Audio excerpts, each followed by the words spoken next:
Hello guys, welcome back to my channel learn easy English language. मैं आपका दोस्त अबूज़र। आज हम इस वीडियो में सिंपल सेंटेंस, कंपाउंड सेंटेंस और कॉम्प्लेक्स सेंटेंस के बारे में बहुत डिटेल से और बहुत ही आसानी से समझने की कोशिश करेंगे। अगर आप ये नहीं जानते हैं तो आपके लिए ये वीडियो पहली और आखिरी रहेगी।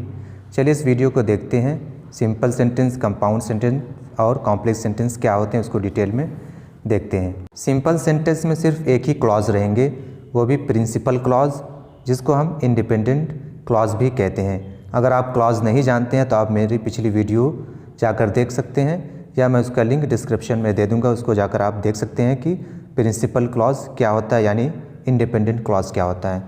सिंपल सेंटेंस में एक इंडिपेंडेंट क्लॉज यानी प्रिंसिपल क्लॉज होता है। Simple sentence consist of a subject and one finite verb. उस क्लॉज में क्या होता है, सेंटेंस में एक सब्जेक्ट होता है, एक फाइनाइट वर्ब होता है, यानी सब्जेक्ट और प्रेडिकेट होता है। और उससे हमें पूरी बात समझ में आ जाए तो क्या कहलाएगा, प्रिंसिपल क्लॉज। और वो सिंपल सेंटेंस, सिर्फ उसमें एक फाइनाइट वर्ब रहेगा और एक सब्जेक्ट रहेगा। एग्जाम्पल से समझ लेते हैं। He wants a book. He wants a book यानी वो एक किताब चाहता है। ही हो गया सब्जेक्ट, वांट्स हो गया फाइनाइट वर्ब। फाइनाइट वर्ब उसको कहते हैं जो सब्जेक्ट के अकॉर्डिंग चेंज हो जाए। अगर वहाँ सब्जेक्ट होता वी तो ये वांट्स की जगह सिर्फ होता वांट, ठीक है, एस नहीं इसमें लगता, ठीक है। ही वांट्स अ बुक, वो एक किताब चाहता है। ही सब्जेक्ट हो गया, वांट्स अ बुक एक प्रेडिकेट हो गया, यानी इसमें एक वांट्स क्या है, फाइनाइट वर्ब। तो ये क्या कहलाएगा, ये सिंपल सेंटेंस कहलाएगा। ये जो है प्रिंसिपल क्लॉज है, ठीक है। इस तरह और एग्जाम्पल देख लेते हैं। He is a nice boy, वो एक अच्छा लड़का है। ही हो गया इसमें सब्जेक्ट, इज़ फाइनाइट वर्ब है, नाइस बॉय यानी एक अच्छा लड़का है। तो ये क्या हो जाएगा, he subject, is a nice boy एक प्रेडिकेट हो जाएगा। इसमें इस क्या है, फाइनाइट वर्ब है, ठीक है। अगर यहाँ ही की जगह सब्जेक्ट आई होता तो इसकी जगह आई एम होता, ठीक है। उम्मीद करता हूँ दोस्तों आपको सिंपल सेंटेंस समझ में आ गया होगा। उसमें एक सब्जेक्ट रहेगा और एक प्रेडिकेट रहेगा, उसमें एक फाइनाइट वर्ब रहेगा। आगे देख लेते हैं कंपाउंड सेंटेंस क्या होता है। Compound sentence consist of a principal clause and at least one coordinate clause. Compound sentence में दो क्लॉज होते हैं। पहला वाला एक उसमें होना चाहिए प्रिंसिपल क्लॉज, प्रिंसिपल यानी इंडिपेंडेंट क्लॉज जो हमने इससे पहले पढ़ा था, और एक उसमें कम से कम होना चाहिए कोऑर्डिनेट क्लॉज होना चाहिए। अगर आप क्लॉज नहीं जानते तो आप पिछली वीडियो जाकर देख लें, उसके बाद ये आपको समझ में आ जाएगा। प्रिंसिपल क्लॉज चाहे पहले सेंटेंस में आए या बाद में, ठीक है, लेकिन एक प्रिंसिपल क्लॉज इसमें होना चाहिए और एक कोऑर्डिनेट क्लॉज। कोऑर्डिनेट क्लॉज हमें मालूम है कोऑर्डिनेट कंजक्शन से स्टार्ट होता है। कोऑर्डिनेट कंजक्शन क्या है, इससे पहले की वीडियो में आपको बता चुका हूँ, लेकिन फिर भी इसमें बता दे रहा हूँ कि कोऑर्डिनेट क्लॉज क्या क्या होता है। And, but, or, nor, either or, neither nor, as, well as, still, yet, no less than, otherwise, etcetera. ये जितने भी लफ्ज़ हैं, जितने भी वर्ड्स हैं, ये कोऑर्डिनेट कंजक्शन है। इससे अगर कोई सेंटेंस शुरू होगा तो वो कोऑर्डिनेट क्लॉज कहलाएगा, ठीक। एग्जांपल से समझ लेते हैं कंपाउंड सेंटेंस क्या होता है।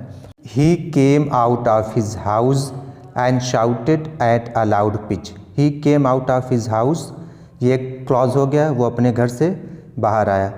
And shouted eight loud pitch, और वो ज़ोर से चिल्लाया।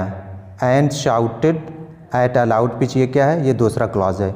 ये जो क्लॉज जो स्टार्ट हो रहा है एंड इसमें क्या है, कोऑर्डिनेट कंजक्शन है, तो दूसरा वाला क्या कहलाएगा, कोऑर्डिनेट क्लॉज कहलाएगा। और पहला वाला जो क्लॉज हो क्या है, प्रिंसिपल क्लॉज, या जिसको हम इंडिपेंडेंट क्लॉज कहते हैं। तो इसमें टोटल कितने क्लॉज है, दो। He came out of his house पहला क्लॉज हो गया, दूसरा and shouted at a loud pitch ये कोऑर्डिनेट क्लॉज है, क्योंकि एंड कोऑर्डिनेट कंजक्शन है, तो ये क्या कहलाएगा, ये कंपाउंड सेंटेंस कहलाएगा। इस तरह का और एग्जांपल देख लेते हैं। ही इंटर्ड इन द रूम, वो रूम में दाखिल हुआ। And started looking all around, और चारों तरफ देखने लगा। ही इंटर्ड इन द रूम, ये क्या कहलाएगा, ये प्रिंसिपल क्लॉज है। और दूसरा वाला एंड से जो स्टार्ट हुआ है वो कोऑर्डिनेट क्लॉज है। And started looking all around, तो ये कौन सा सेंटेंस हो जाएगा, ये कंपाउंड सेंटेंस कहलाएगा। इसी तरह और एग्जांपल देख लेते हैं। He is poor but he is honest, वो गरीब है लेकिन वो ईमानदार है। ही इज़ पुअर, ये एक क्लॉज हो गया, वो गरीब है, इस समय पूरी बात समझ में आ रही है तो ये प्रिंसिपल क्लॉज हो जाएगा। दूसरा बट ही इज़ ऑनेस्ट, लेकिन वो ईमानदार है, ये क्या कहलाएगा, ये कोऑर्डिनेट कंजक्शन से स्टार्ट हुआ है बट से, तो बट क्या है, कोऑर्डिनेट कंजक्शन, इसलिए कोऑर्डिनेट क्लॉज हो जाएगा। पहला प्रिंसिपल क्लॉज, दूसरा कोऑर्डिनेट क्लॉज, तो ये क्या कहलाएगा, ये भी कंपाउंड सेंटेंस कहलाएगा। इसी तरह एक और एग्जांपल देखते हैं, आइदर यू और your brother has taken my book. Either you, या तो तुमने, और या योर ब्रदर, या तुम्हारे भाई ने, हैज़ टेकन माई बुक, मेरी किताब को लिया है। इसमें भी जो कंजक्शन इस्तेमाल किया गया है कोऑर्डिनेट कंजक्शन और का इस्तेमाल किया गया है, ठीक है। जहाँ भी आप कोऑर्डिनेट कंजक्शन से कोई सेंटेंस स्टार्ट हुआ देखें तो वो क्या, कोऑर्डिनेट क्लॉज कहलाएगा, और उसमें अगर एक प्रिंसिपल क्लॉज यानी इंडिपेंडेंट क्लॉज हो तो वो सेंटेंस पूरा क्या कहलाएगा, उसको हम कहेंगे कंपाउंड क्लॉज। सिर्फ आपको कोऑर्डिनेट कंजक्शन जो है उसको आपको याद करना होगा। जिस सेंटेंस में भी आपको एक कोऑर्डिनेट क्लॉज मिल जाए और उसमें एक प्रिंसिपल क्लॉज या इंडिपेंडेंट क्लॉज मिल जाए तो उसको हम क्या कहेंगे, उसको हम कहेंगे कंपाउंड सेंटेंस कहेंगे, ठीक है। चलिए आगे देख लेते हैं कॉम्प्लेक्स सेंटेंस क्या होता है। Complex sentence consist of a independent clause and a subordinate clause. जो कॉम्प्लेक्स सेंटेंस उसमें कम से कम एक इंडिपेंडेंट क्लॉज और एक सबऑर्डिनेट क्लॉज होना चाहिए। सबऑर्डिनेट क्लॉज क्या होता है, इससे पहले की वीडियो में मैंने आपको बता दिया है।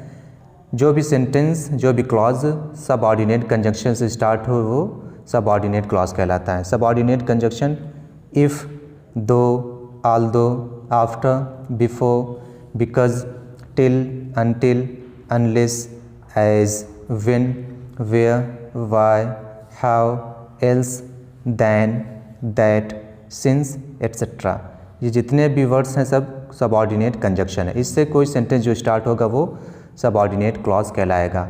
अगर उसमें एक इंडिपेंडेंट क्लॉज हो और एक सबऑर्डिनेट क्लॉज हो तो वो क्या कहलाएगा, वो कॉम्प्लेक्स सेंटेंस कहलाएगा।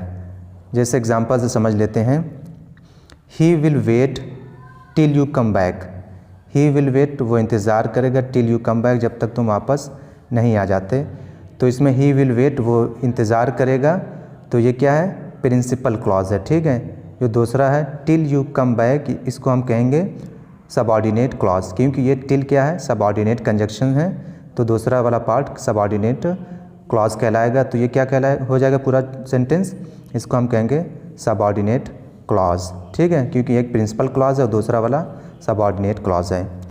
इसी तरह और देख लेते आगे, we eat that we may live. We eat, हम खाते हैं, ये क्या कहलाएगा, ये प्रिंसिपल क्लॉज है जिसको हम इंडिपेंडेंट क्लॉज कहते हैं। दूसरा दैट वी मे लिव, ताकि हम क्या करें, ज़िंदा रहें, ये जो दैट है ये सबऑर्डिनेट कंजक्शन है। ये दूसरा तो जुमला जो हो जाएगा सबऑर्डिनेट क्लॉज हो जाएगा, पहला प्रिंसिपल क्लॉज, दूसरा सबऑर्डिनेट क्लॉज, तो ये जुमला क्या हो जाएगा, कॉम्प्लेक्स सेंटेंस कहलाएगा। एक और एग्जांपल देखते हैं, he will pass if he works hard. वो पास होगा अगर वो सख्त मेहनत करेगा। ही विल पास, वो पास होगा, ये प्रिंसिपल क्लॉज है। दूसरा वाला इफ़ ही वर्क्स हार्ड, अगर वो सख्त यानी बहुत कठिन मेहनत करेगा तब वो पास होगा।